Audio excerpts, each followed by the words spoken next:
Praise the Lord. ஒரே ஒரு வசனத்தை கூட காண்பித்து கொடுக்கிறேன். மத்தேயு 7வது அதிகாரம் 7வது வசனம். கேளுங்கள் அப்பொழுது உங்களுக்கு கொடுக்கப்படும், தேடுங்கள் அப்பொழுது கண்டடைவீர்கள், தட்டுங்கள் அப்பொழுது உங்களுக்கு திறக்கப்படும். இன்னைக்கு ஆண்டவர் நம்மளை பார்த்து சொல்றாருங்க, மகனே மகளே, நீங்க கேளுங்கப்பா, கேட்டீங்கன்னா நிச்சயமா பெற்றுக்கொள்வீங்க. நீங்கள் தேடினீங்கன்னா கண்டிப்பாக நீங்கள் என்ன பண்ணுவீங்க, கண்டுபிடிச்சிடுவீங்க.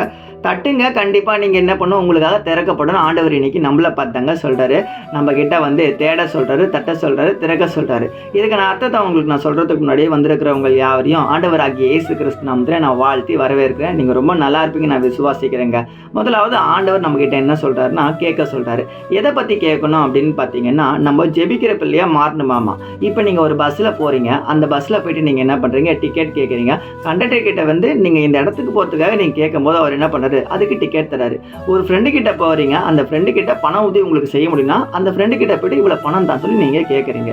உங்களுக்கு ரொம்ப பசிக்குது, உங்கள் அம்மா கிட்ட போகிறீங்க, அம்மா எனக்கு சாப்பாடு போடுமான்னு சொல்கிறீங்க. நீங்கள் மனசுக்குள்ளே இருந்தால் உங்கள் அம்மா சாப்பாடு போடுவாங்களா? அப்போ நீங்கள் கேட்டோடனே அம்மா வந்து உங்களுக்கு சாப்பாடு போடுறாங்க. அது போல் உங்களுக்கு என்னென்ன காரியம் வேணுமோ நீங்கள் கேட்கும்போது அதை பெற்றுக்கொள்கிறீங்க. சில மனிதர்கள் சில காரியங்கள் உங்களுக்கு செய்கிறாங்க.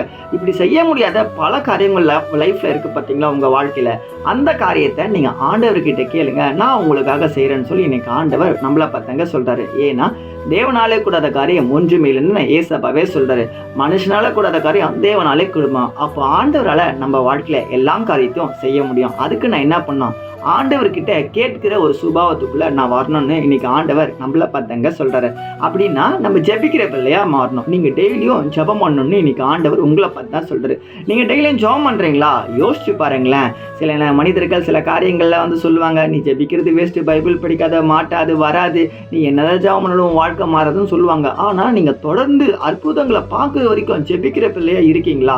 யோசிச்சு பாருங்களேன். நீ விரும்பின காரியம் உனக்கு கிடைக்கும். உன் விசுவாசம் பெரியதுன்னு ஆண்டவர் சொல்றாரு. நம்ம விசுவாசமா இருந்தால் தான் நம்ம விரும்பின காரியமே கிடைக்குமாமா. அப்போ நம்ம விசுவாசமா இருக்குமா ஆண்டவர் மேலே?